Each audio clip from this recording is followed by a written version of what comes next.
I see 5:30. Good evening. Let me welcome you to the Emergency San Mateo County Office of Emergency Services Council meeting of June 17th, 2021. May I have a roll call, please? Atherton. Belmont. Davina Hurt, present. Brisbane. Burlingame. Ann O'Brien, present. Colma. Daly City. East Palo Alto. Foster City. Half Moon Bay. Hillsborough. Menlo Park. Celia Taylor, present. Millbrae. Ann Schneider. Pacifica. Sue Vaterlas. Portola Valley. John Richards, present. Redwood City. San Bruno. Rico Medina, present. San Carlos. San Mateo. South San Francisco. Eddie Woodside. Forrest, present. Woodside. County of San Mateo. Here. Thank Excuse you. me, this is Diana Colvin, Town of Colma. I apologize for being late. Thank you. Thank you.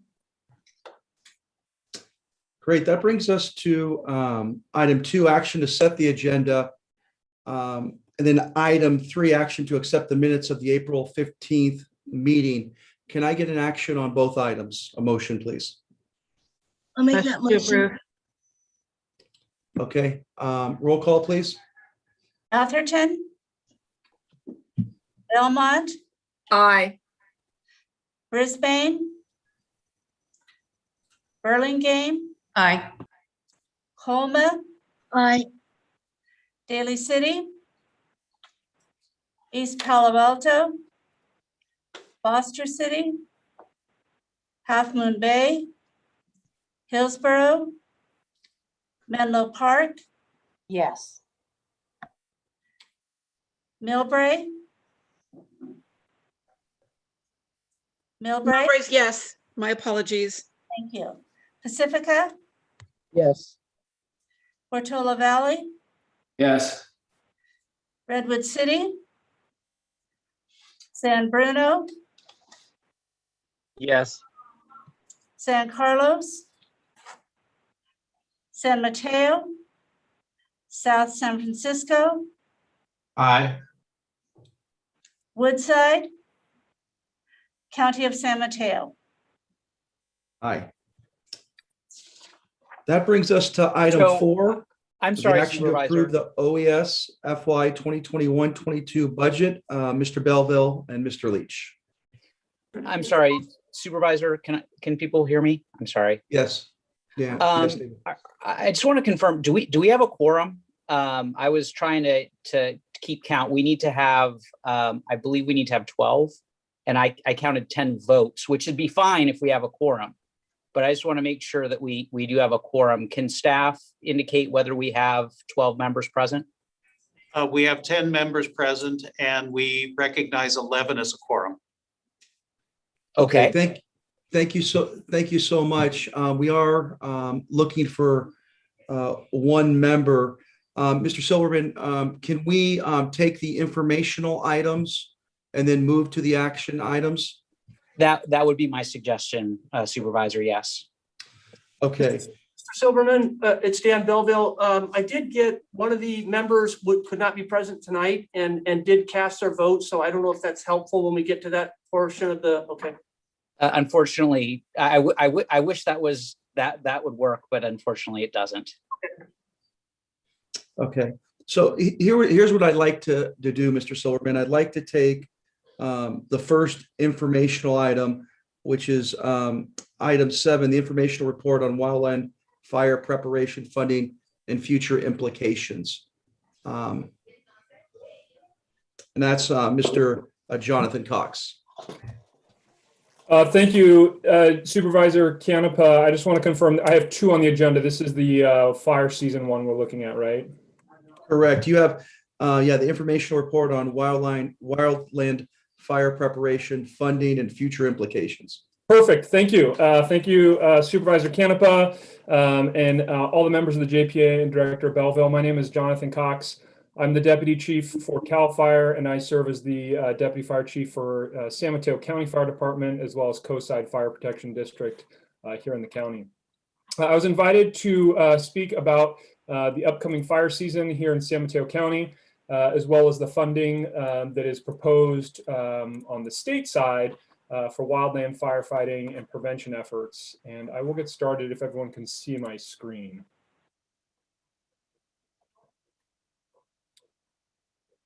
Are you guys seeing that presentation? Yes. Okay, great. So just to start off, as everybody knows, kind of the situation we're in statewide at the moment, we received a much drier than normal rainy season, with most places receiving less than 50% of normal. This comes on the heels of another year of low rainfall last year, and it's kind of set the scene for what we're facing at the moment.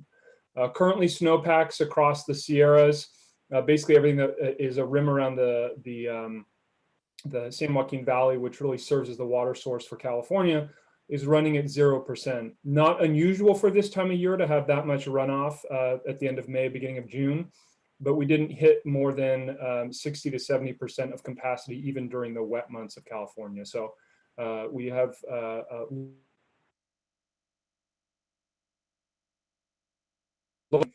to a significant part of the state.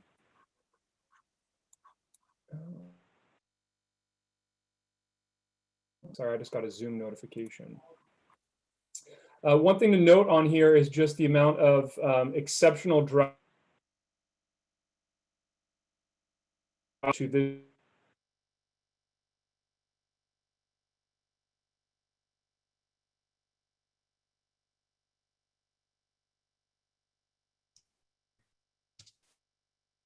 Jonathan, are you still there?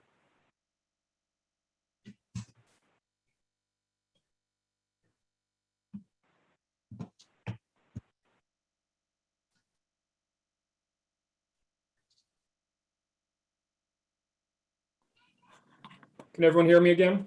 Yeah, we can hear you now. All right, gotta love the internet. Okay. One chart that I think is really helpful is to look at kind of the drought progression from 2019 to 2021, and just to see kind of how increasing it's becoming across the state, and what a compounding factor this is. The reason that I like to bring this up is just the fact that our dead and dying fuels that are already on the ground are exacerbated by these drought conditions. And it really leads to kind of these next 2 slides, which is just the most important thing that we look at is soil moisture and vegetation fuel moisture. If you look at the 2 graphs that are here, the 5 centimeter and the 0 to 100 centimeter, this is really looking at the depth of the soils in California and how dry they are. And, you know, we're seeing exceptional numbers across the state. That has big implications because as the atmosphere actually needs and kind of pulls water out of the soils, we're starting off the year in a much kind of worse place than we were a year ago as far as the actual soil moisture that we have across the state. You compound that with the average fuel moistures in our heavier vegetation, our 1,000-hour fuels, and we're looking at fuel moistures that are basically critically low, that we're hitting our minimums as far as our 1,000-hour fuels. And for San Mateo County, this is important because a lot of our fuels are 1,000-hour fuels, the timbers, the heavy brushes. We're looking at stuff in the county that's usually about July, early July, mid-July. And we've seen record kind of dryness in our fuel moistures across the state, even as early as May of this year. I pull up the Pulgus fuel moistures this morning. That's what this graph is right here. And we're looking at basically historic lows in our county for the amount of vegetation that's, or the amount of drying in our vegetation. This is basically along the 280 corridor. And we're looking at moistures that we would tend to see a couple months from now. So what can we expect in the county? With the soil moistures being so dry and the offshore and the snowmelt being earlier than normal, we expect that these fuel moistures are going to peak earlier than normal. And any normal to below elevation fine fuel crop, the grasses that we have are already starting to turn. The one silver lining to that is our grass crop was relatively light, which means our tonnage per acre of actual fuel in the grassy areas is not huge. But we will have an early start to fire season. This is especially going to be an active season, it looks like, at above 3,000 feet just because of the amount of runoff we have. And the national spread prediction models are trending about 3 months ahead of average than they have in the past. What we don't know going into this year is just the number of dry lightning events we're going to have. We don't know the number of offshore wind events we're going to have, and we don't know the number of heat waves. And those are the three variables that really where we find the highest risk for large fires. Again, we don't know when the rainy season is going to start, and we really don't know how the fuels are going to react that are inside the CZU burn scar. So of all the things we do know that things are going to be very vulnerable, we don't know if the final steps that are needed are going to be there for these large fires to spread in the county. If we look at the potential for large fires across the country, July, we start to see the northern coast as well as the Sierras having significant fire potential. We get into August, that stays relatively the same. Where things get really, really dangerous is looking towards the later months in the summer, the September and October months. Really right now, the significant fire potential is across the entire state. The only portion is that eastern area of Northern California, because that tends to be the light grassy fuels. And since that tonnage per acre is lower, that probability is not as high. So very alarming. I'd say of all the slides, the one on the right is probably the one that worries me the most as we go into those late summer, early fall months.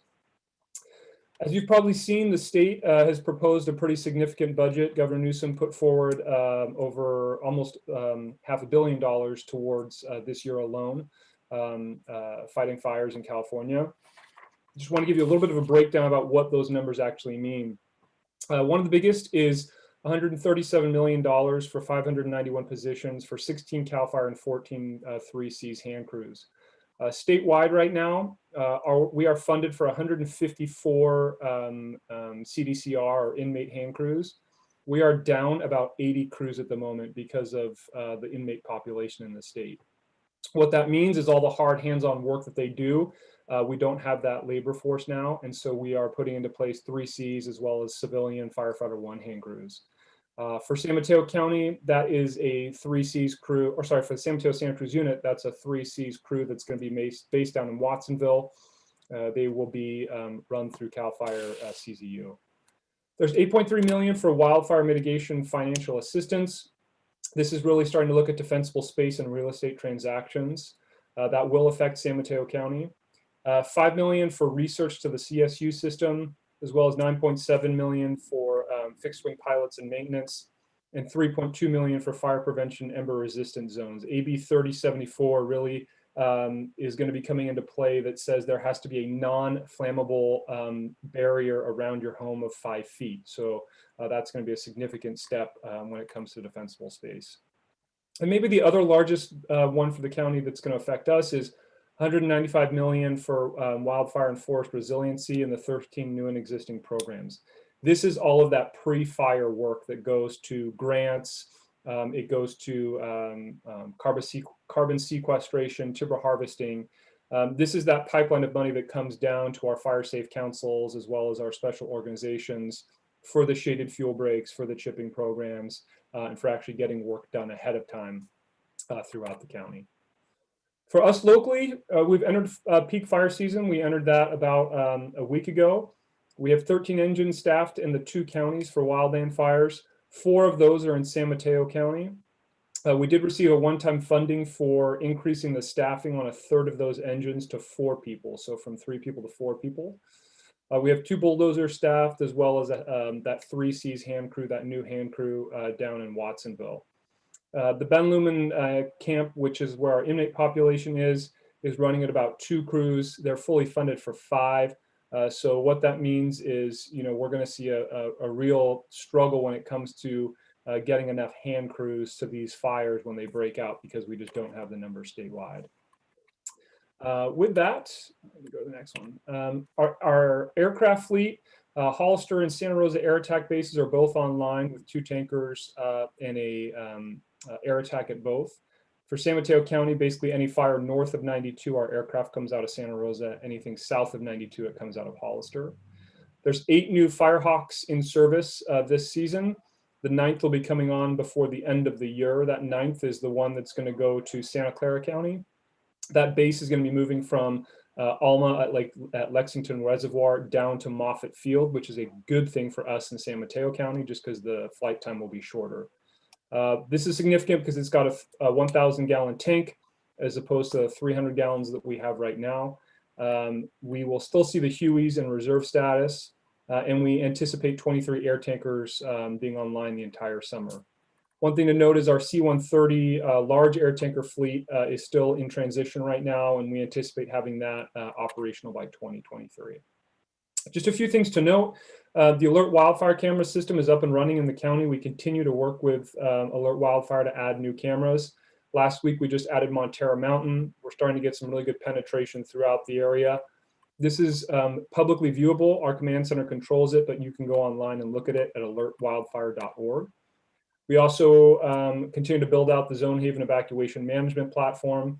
This was obviously instrumental during the CZU complex, but we're really trying to get the word out there for people to understand what zone they're in, so that when the fires do strike, that we can identify how we're going to get them out.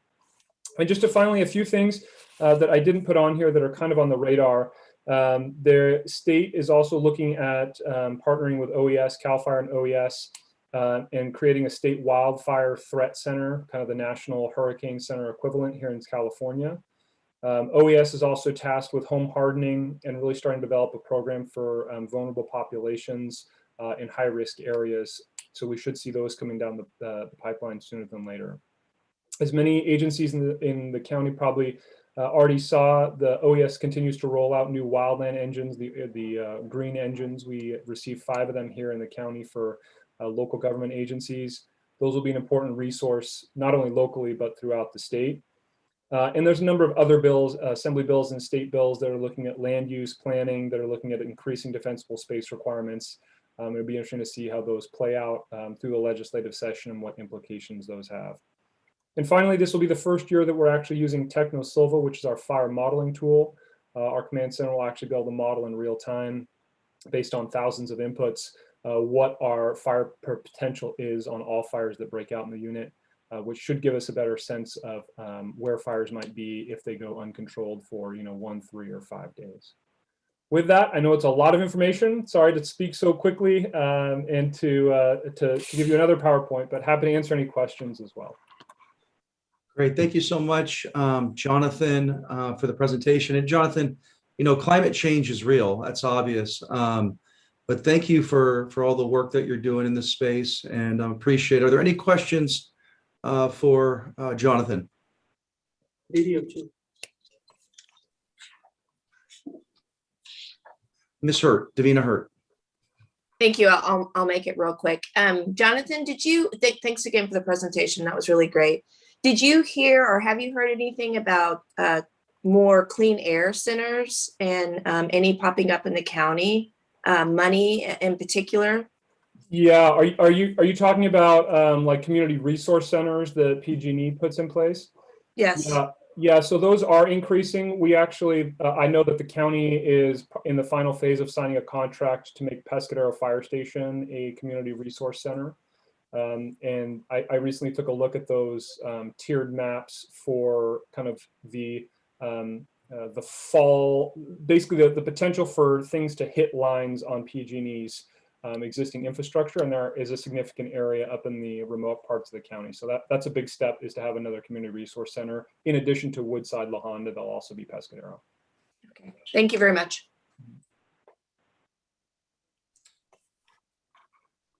Seeing that there are no, Ms. Schneider, Ann Schneider. Thank you, Chair. Chief, thank you. Your presentations, videos are always terrific, if scary. Couple of questions. we're already getting fireworks coming off here. I know other parts of the Bay Area have put in some pretty heavy rules on fireworks. Do you have any suggestions for us? And I think San Bruno, I haven't been there in the last couple weeks to see if the fireworks sales are open.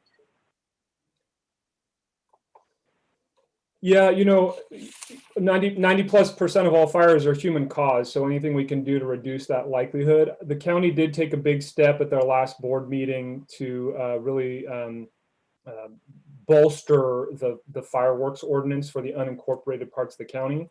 And I know there's a couple of task forces going on with Menlo Park and Redwood City, really trying to address fireworks and kind of how dangerous they can be. So, my perspective on it is the less fireworks, the better. Let's leave it to the professionals.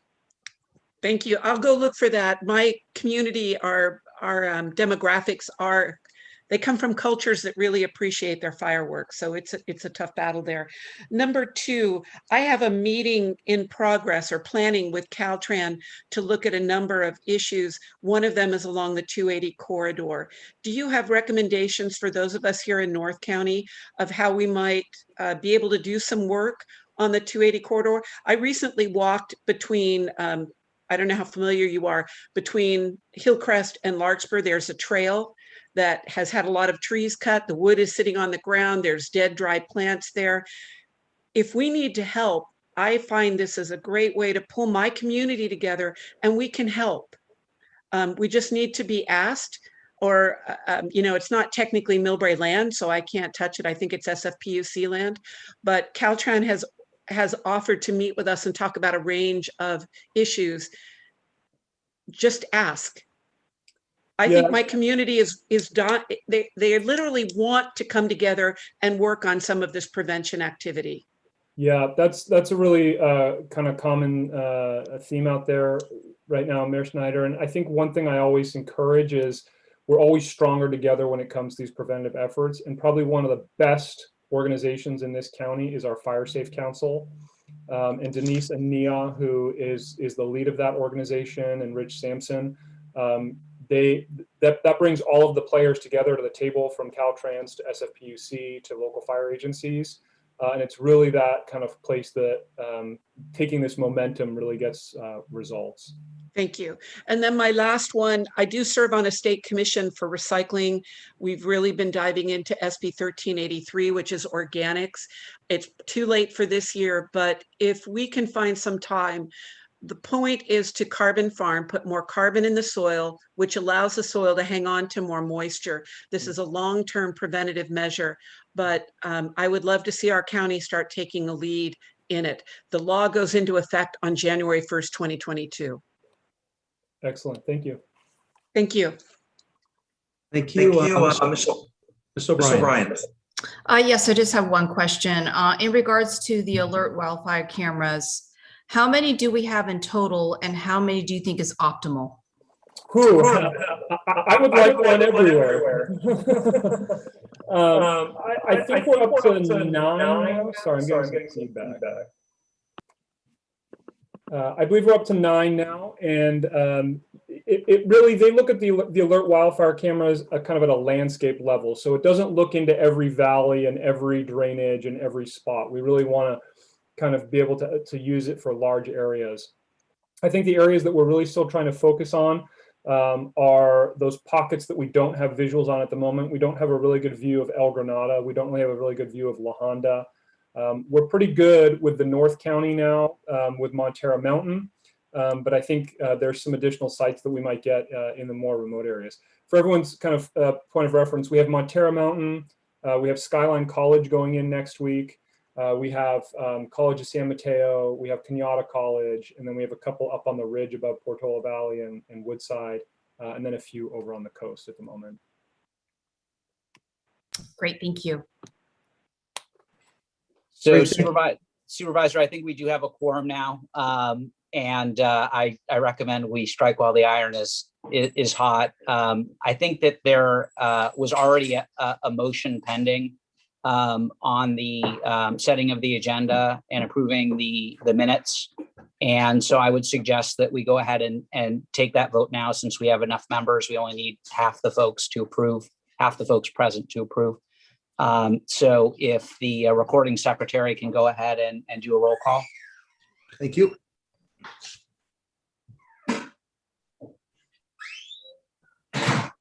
Staff, if you could do a roll call. Atherton, Belmont, Aye. Brisbane,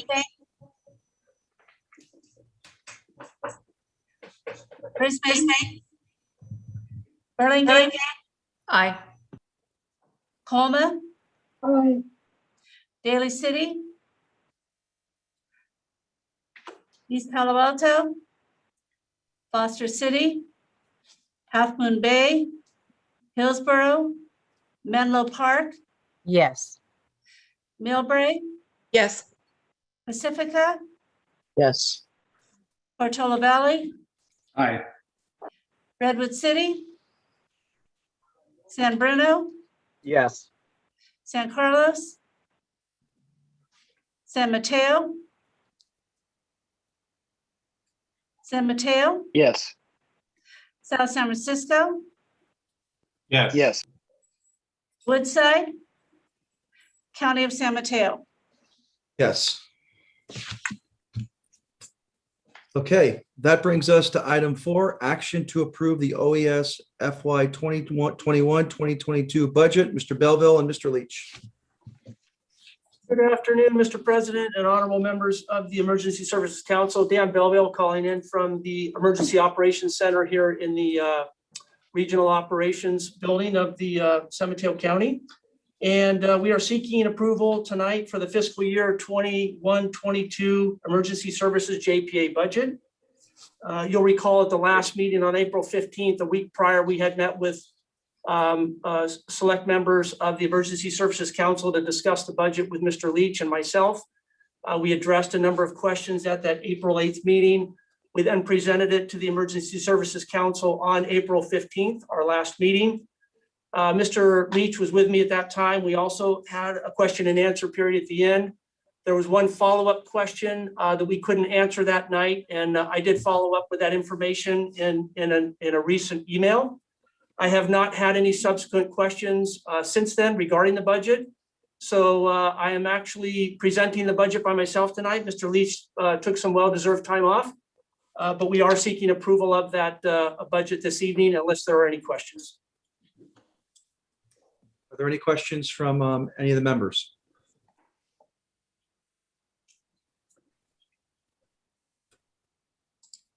If there are no questions for any, is there any public comment?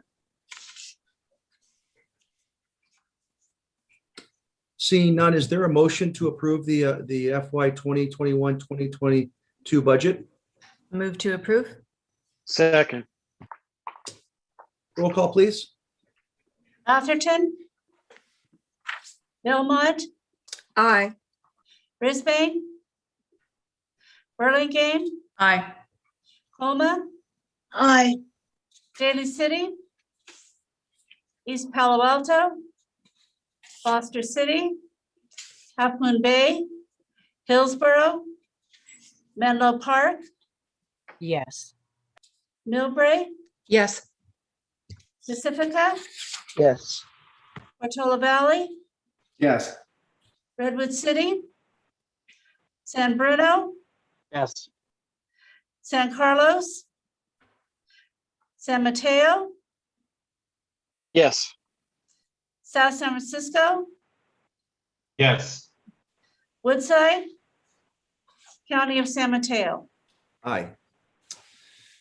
All right, the budget has been adopted. That brings us to item 5, action to approve the revised OES JPA agreement.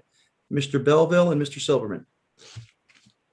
Mr. President, much like the last item that we just approved, we also brought the revised JPA to the Emergency Services Council at our April 15th meeting. Mr. Silverman was present and was able to answer a number of questions that were raised. He also followed up with a question, I believe, a couple of days later and answered that question. And since then, we have not received any further questions. I may ask Mr. Silverman if he's received anything in the last couple of days that I'm not aware of. And we are seeking approval of the JPA agreement this evening. Yeah, that's right. Basically, as I think everybody remembers, we presented a revision. The ESC was generally very supportive of the revision, but requested some additional changes around degendering it and simplifying the way that non-party members could be added. Which we made those changes. We then circulated the new version to everybody, and I received no substantive feedback. Great, thank you, Mr. Silverman. Do we have any public comment at this time? I do see that we do not. Are there any members who have any questions? Ms. Schneider. Thank you, Chair. Question, this has to do with page 1 on volume 3, 5.12.2 under program goals. And I'm sorry that I didn't catch this ahead of time. I'm guessing it all falls under special events, item K. Does that include plane crashes and the growing number of fires from garbage trucks due to batteries being thrown into garbage? That's the big fire that happened in Santa Barbara last year. And for everybody else, what it means is a garbage truck pulls over to the side of the road and dumps its load. The load is on fire, and that caught it turned out to be quite a large fire in Santa Barbara. So if it's all covered under special events, I just want to make sure that if we have a plane crash, it's covered. Mr. Belleville or Mr. Silverman? I'm sorry, was that a question about the JPA agreement or about the budget? Oh, are we on budget or JPA agreement? JPA agreement. It's under the unmanned aerial systems. If I'm on the wrong agenda item, I apologize. Ms. Schneider, that's our next item. I'm sorry, Chair. My apologies. No problem. Are there any other additional questions? I do have a question for Mr. Silverman. There were a lot of members that had different comments and remarks. Were all of them incorporated, majority of them? Just curious from a staff perspective, how we're able to include members' thoughts into this document. Yes, absolutely. It's a good question. All of the feedback that we received, and there was a consensus on all of it was incorporated without any limitation. Great. Great work. Thank you. With that, and seeing no hands up, can I have a motion on this item? Motion to approve. Second. Okay, roll call, please. Atherton, Belmont, Aye. Brisbane, Burlingame, Aye. Colma, Daly City, East Palo Alto, Foster City, Half Moon Bay, Hillsborough, Menlo Park, Yes. Millbrae, Yes. Pacifica, Yes. Portola Valley, Yes. Redwood City, San Bruno, Yes. San Carlos, San Mateo, Yes. South San Francisco, Yes. Woodside, County of San Mateo. Aye. Thank you so much. That brings us to the next item, which is an action to approve the Fire Service Unmanned Aerial System MOU. Mr. Cox. Thank you, Supervisor Canepa. This item in front of you is really about a UAS system that is coming under a grant through County Fire. Since we represent the County Fire Department, we're bringing this to the Emergency Services Council for a formal MOU. And for an explanation of why that is, I'm going to hand it over to Battalion Chief Ken Lord, who's running the grant and has more information on it. Chief Lord. Chief Cox, thank you so very much. If I can have you advance to the next slide, please. So what we've done, we've been working with OES in order to secure some grant funding that will give the County of San Mateo Fire Department a fleet of drones. So we're looking at purchasing somewhere around the 7 to 8 drones for the county and have them placed throughout some of our facilities in the county. It comes with two different options. There's the one that you can see on the screen right here as a prototype, and it has an 11-inch blade, and that's able to carry a multitude of different payloads in order to affect different things throughout the events. There's also another version that would be getting one of them that's double the size of this one, which would be able to carry a much larger payload. It was very important for us that these systems were very durable. Everything that you see is made out of carbon fiber, so it is extremely durable, and it is serviceable. So every single part that's on this drone is serviceable in the field. So if it was to go out of service, our drone pilots would be able to service it without sending it back to the manufacturer. It was also important for us that it had to be portable. A lot of times when we use these, we're not necessarily in an area where we can drive to. So we may have to hike in and deploy the drones. So it had to be something that could be disassembled and put into a backpack. It was also important for us that these were made in the USA. A lot of the drones now come out of China, and it was important to the state that we utilize USA products. We can go ahead and go to the next slide. In order to run a drone program, you have to be able to track all of your flights. It's no different than flying an airplane. So any kind of flight that you do, it has to be tracked. You have to track your aircraft and track all your pilots. So not just anyone can go and just take out a drone and start to fly it. You actually have to have your Part 107, which is a license to fly from the FAA. And then all of our pilots would also go through the National Wildland Coordinating Group in order to get their pilot certification in both the A450 and the A373 classes. As part of our partnership with CAL FIRE, we have a COA, our certificate of authorization, that allows us to fly our drones anywhere in the state. You can go ahead and advance to the next slide, please. So where would we use these drones? And for us, it's anything that's dirty, dull, or dangerous. So for us, especially with working with the Office of Emergency Services, it is really for those kinds of acts of terrorism. So violent intruders or active shooters, somewhere where we don't want to put our people into harm's way, is a great place to utilize these drones. And then also when we have our mass gatherings, similar to like the Pumpkin Festival over in Half Moon Bay that they have every year, 300,000 people.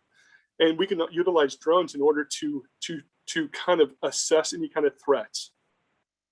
And then also with threats to infrastructure for a lot of our areas, we have power lines and stuff like that that go through remote areas. And this is a really great opportunity in order to assess those threats. They can also be utilized for water rescues, cliff rescues, searches, damage inspections, wildfire detection and location, mapping, and resource management. So these are not intended to replace our existing air fleet. So we would still utilize the sheriff's airplanes. We'd still utilize rescue helicopters, anything like that. But this will give us an ability to get resources on scene much quicker in order to gather intelligence. The payloads that we can put onto the UAS or the drones is a very wide variety. You can have a payload that was able to drop flotation devices into the water. You can have lighting. You can have two-way communications. You can have infrared cameras. You can have regular cameras. So it's pretty much limitless. It's only limited by our imagination. If you can go to the next slide, please. So what we want to do today is come to each of you in order to enter into an MOU that would allow us to operate within each of the member agencies. And this, what all this does is it gives each of you the opportunity to call us. And if we have someone available, we will send them in a drone to your jurisdictions in an emergency situation. Next slide, please.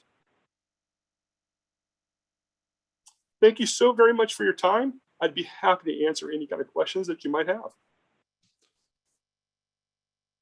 Are there any questions from board members?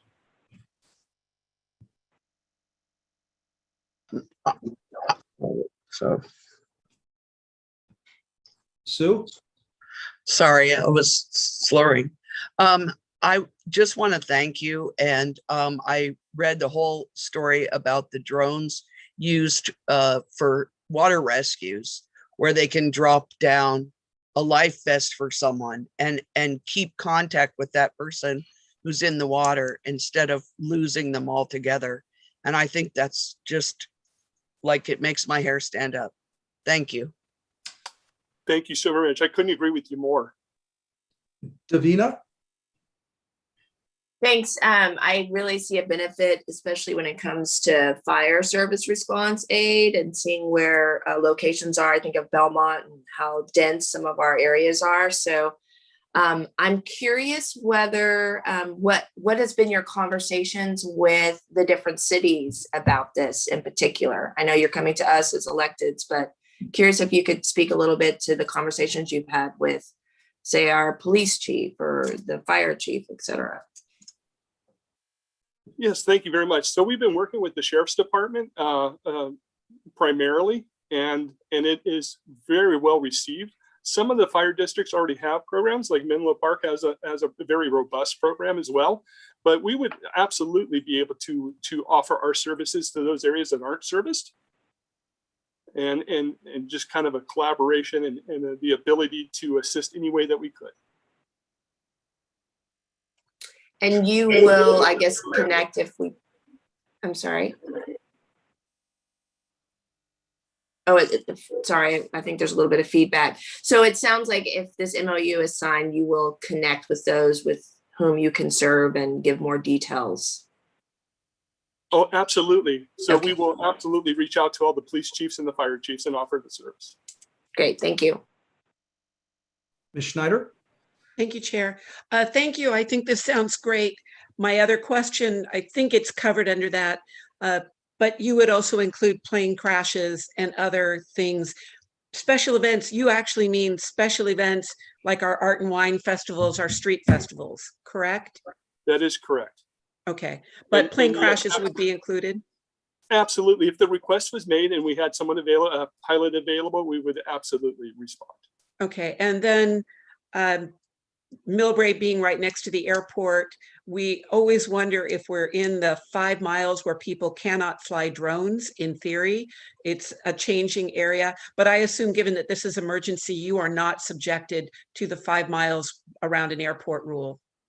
That is correct. So we can fly in those areas in the flight path. One of our target areas is San Bruno Mountain, and that's right in the flight path of SFO. And we can fly there. It's as simple as making a phone call to notify the tower. Excellent. And then last, are the drones, are they electric or gas powered? They are electric. They're battery operated. Excellent. You couldn't make us happier. Made in America and electric. Well done. Thank you so very much. All right, are there any additional questions for the members? Seeing none, Ken, I think this is fantastic. You mentioned about San Bruno Mountain. For those critics that may be out there around privacy and those sort of issues, how do you address that? Is that sort of a non-issue because of the critical responses that you're going to or critical incidents? Because I know when it comes to some of this surveillance, people may misconstrue. And how would you answer those critics? Yes, so privacy concerns are absolutely addressed in all of our policies and procedures. So we are very sensitive that it is a very big concern among people. So it addresses in our policies that we don't retain any kind of data that was collected on any of the missions. So that gets deleted as soon as we're done with the mission. You are bound by the COA, or certificate of authorization, where the only time that we can fly without doing a flight path ahead of time, it has to be an emergency situation. So otherwise it has to be, we have to put our flight path, our flight plan into place with the FAA before we fly. And then also we still can't really fly over populated areas. So it prevents us from doing things without a subpoena and, going into someone's backyard or anything like that in a non-emergency situation. Great, thank you so much. Is there any public comment?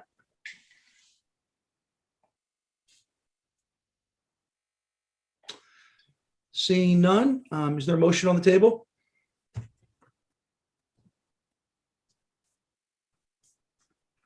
Motion to approve. Second. Okay, roll call, please.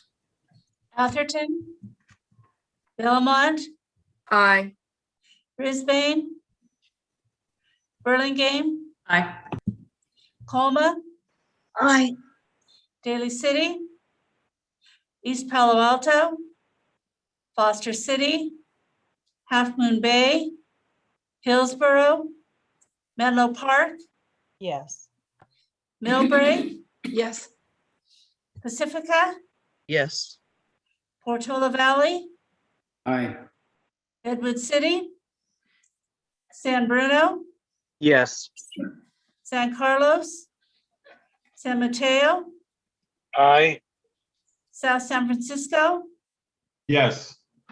Woodside, County of San Mateo. Aye. Okay, that brings us to item 8. It's an informational report on the study of OES practices and recommendations. Chief Lee Violet.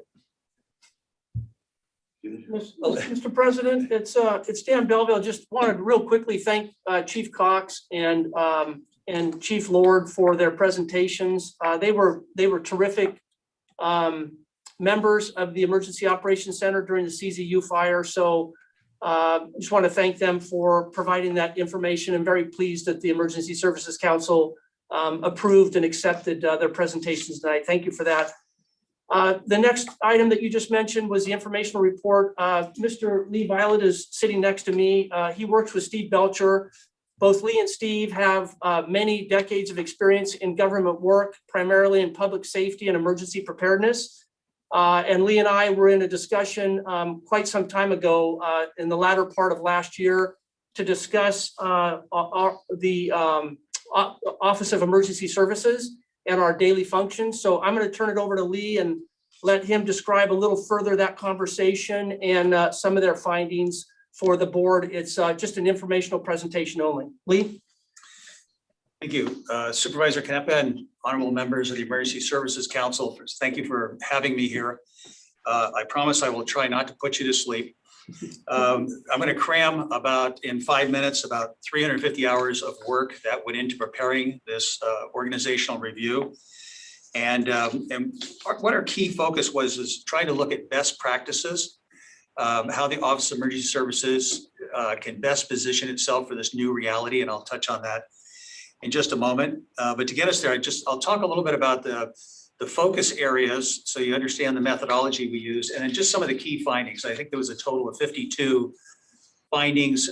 Some of them ranged from relatively quick fixes, such as updating the county's website to reflect that the Office of Emergency Services now reports to the county manager's office, in addition to identifying the director of the Office of Emergency Services. And other things are more complex in relation to updating policies, procedures, getting people certified, and that type of thing.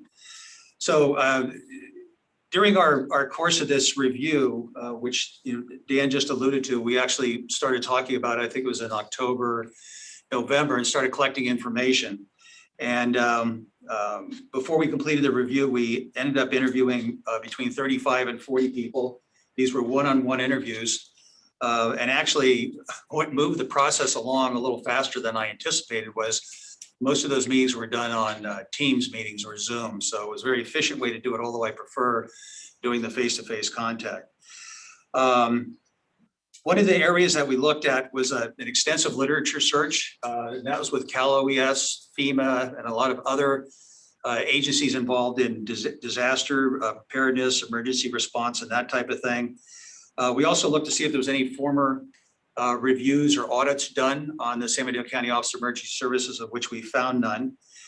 One of our key recommendations from the literature search was the need for And we got this feedback also from the many interviews, was the need for OES to generate an annual report that is meaningful, provides relevant information that would be interesting to the readers.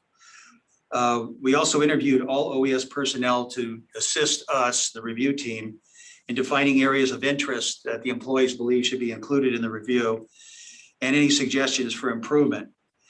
We also interviewed the four former directors of the Office of Emergency Services. Those were captains within the Sheriff's Office, and Don Matei, who was a director at one point. Some of our key findings there and suggestions were to create a new hire orientation program specific to OES employees, clarify job duties, training, and expectations of each position. There's a lot of confusion over who's doing what. And I might add at this point, Dan Belleville, Director Dan Belleville, had actually already started working on a lot of these items as we were getting the information from the employees. So he's well ahead of the curve in addressing a lot of these things. Identify courses an employee can be expected to attend that will lead to individual certifications. Review the area coordinator's job specifications. Set written expectations for accountability and project assignments. Implement a cross-training policy. Clarify the assignment of the on-duty officer. We actually got feedback that sometimes when the on-duty officer responded to the scene of an incident, on the fire side, it wasn't clear what their role was, and it really depended who it was from OES that responded. So that we made some recommendations about clarifying that role. We also interviewed a number of OES stakeholders, the primary stakeholders being the Emergency Services Council and Emergency Managers Group. We were trying to look at operational practices and solicit their thoughts and suggestions on areas for improvement. And some of the key recommendations there were the director or his designee to attend all JPA council meetings, greater planning and interaction between OES and the JPA, director to work with JPA members and private providers to access and address residents with functional needs, in concert with council and OES, set goals and objectives for OES, develop a plan to review and update all plans that are out of date, work with the Emergency Managers Association to revise the annual survey with a goal of getting 100% response. It was also a recommendation to review the use of web EOC to ensure optimization of the program and to evaluate other programs out there that might be more effective. We also conducted a comparative analysis with one-on-one interviews with the directors of 8 different counties.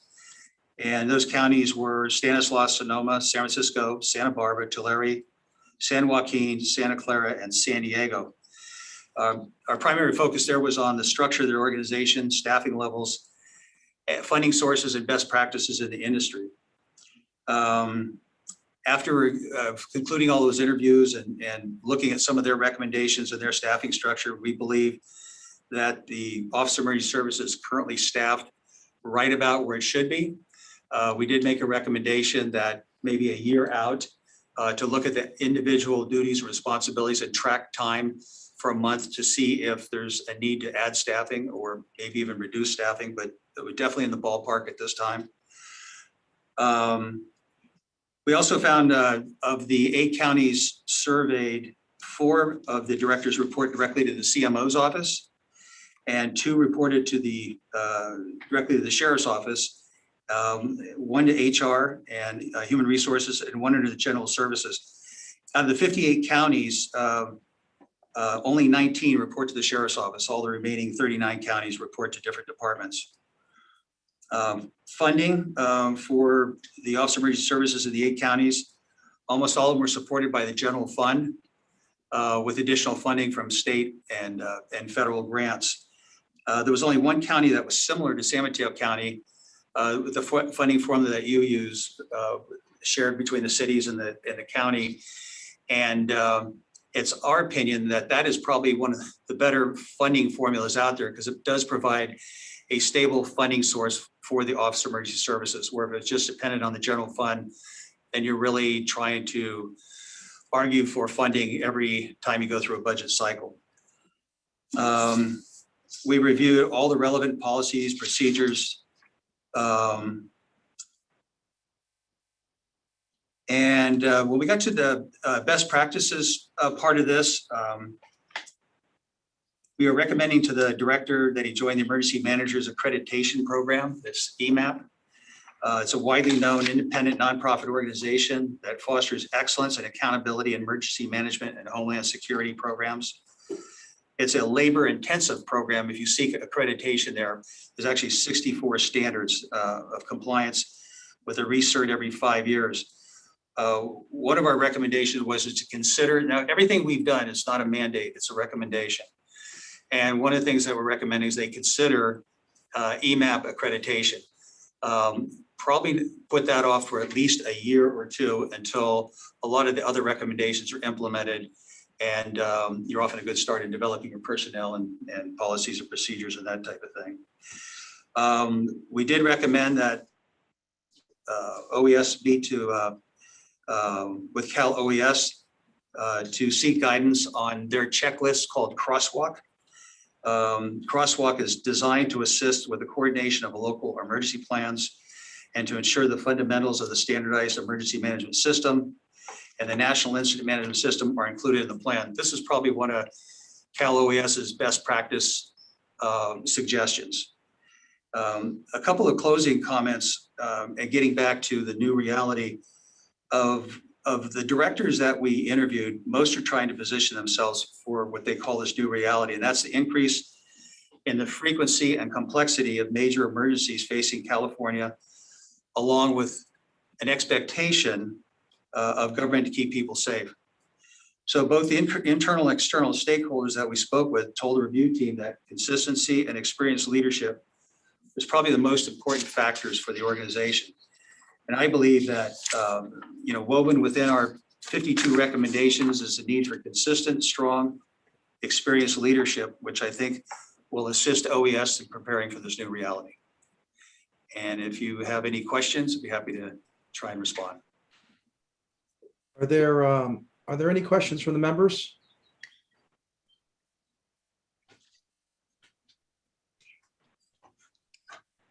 I have a question for you. With the 52 recommendations, will those be available to the board members? I believe at some point, yes. At the moment, it's still being circulated internally, and they're being prioritized, those recommendations. So I think the director will let him speak to it. I think he'd like to prioritize those recommendations. We gave recommendations for timelines for implementation, and then would be a good time to turn it over to the board for review.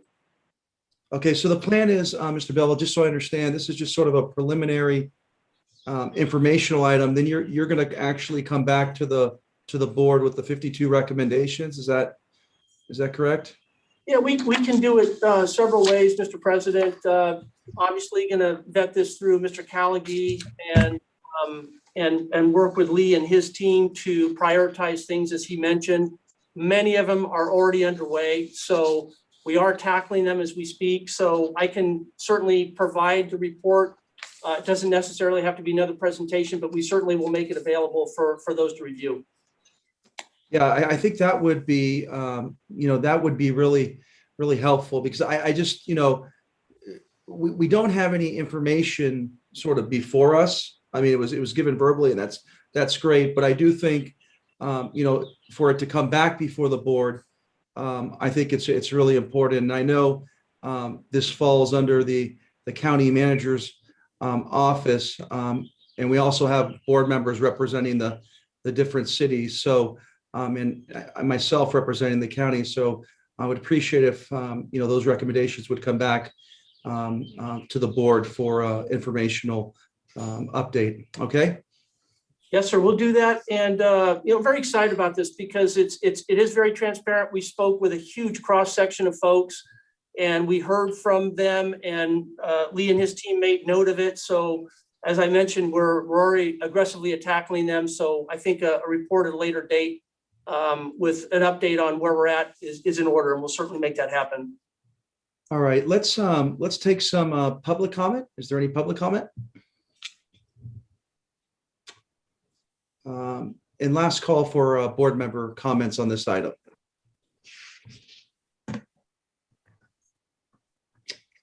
All right, thank you so much for that report, that informational report.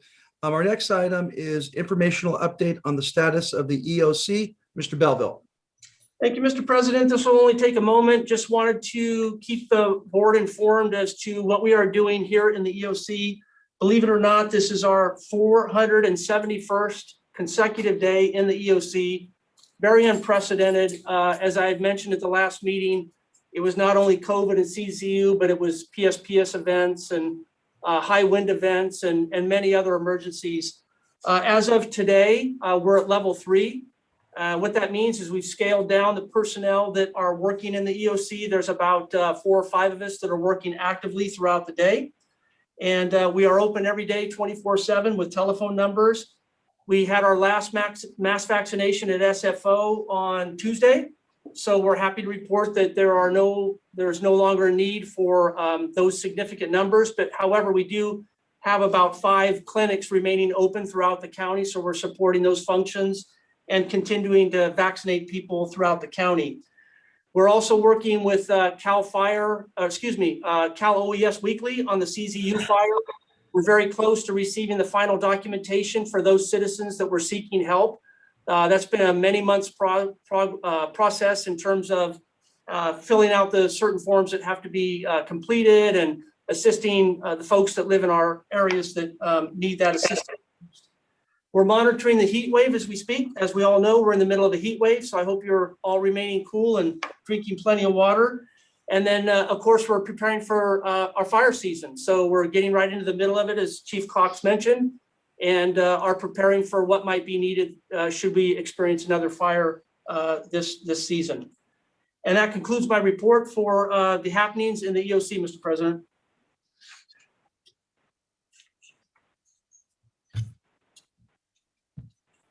Can't hear you, sir.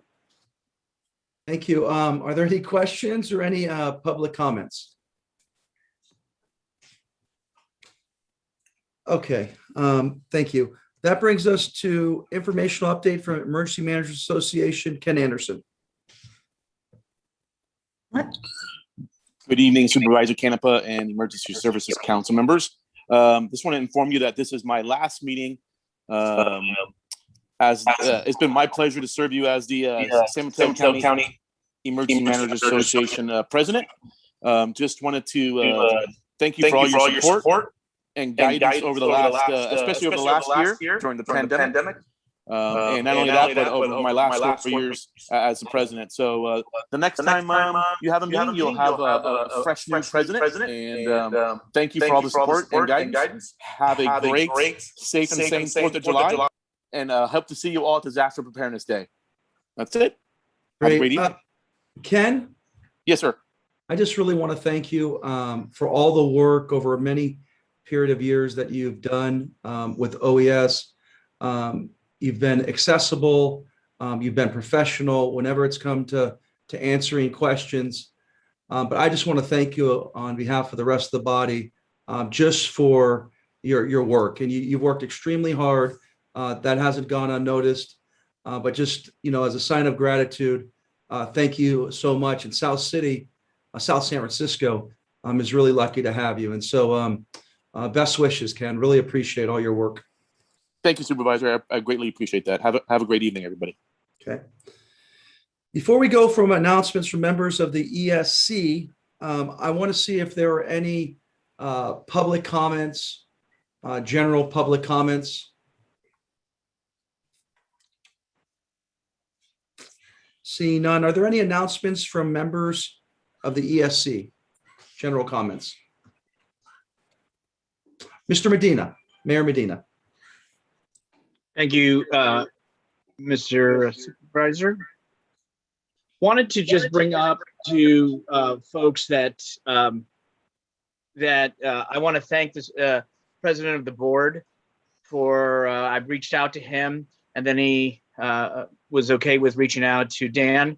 And this was in regards of assessment of communication sites. And though it's not in our budget, I think in today's world is something that we need to be proactive about. And it was gracious enough of Dan to respond back that they have talked about it, looked into it. Of course, that will be out of our our realm, but unless Dan wants to add anything, I just wanted to bring that up. And thank you to Dan and the management team, as well as to the supervisor for allowing me to ask those questions. Thank you, Mr. Mayor. It's Dan Belleville. What he's referring to is an assessment of our entire communications infrastructure, everything from radio towers to telephone lines and cameras and everything else. And so we are the county's committing a significant amount to assessing the entire infrastructure to make sure that it's both safe and sound from people either violating it or wear and tear or components that are failing. So we had that conversation some time ago, and I appreciate Mayor Medina trying to determine how that may be assessed, and we are moving forward on that request. So thank you very much for that, Mr. Mayor. Thank you, Mr. Mayor. Mayor Schneider, from one mayor to the next. Thank you, President Canova.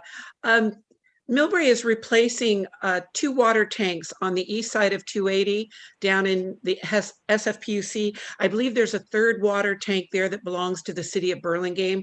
I was just getting a staff report on that. If you need a camera, reach out to me. I would love to get a camera on that one.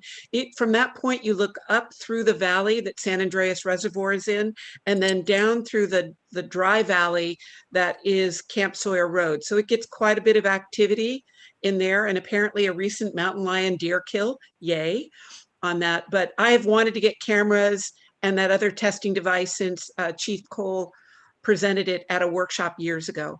We have another water tank that's on the east side of 280 that also looks down into canyons. Anything we can do to help. I'm so happy to hear about the cameras. That was a great announcement tonight. Thank you, Mayor Schneider. Are there any other board member comments? Seeing none, our ESC meeting is September 16th, 2021 and January 2022. And with that, we'll adjourn this meeting. Everyone stay cool.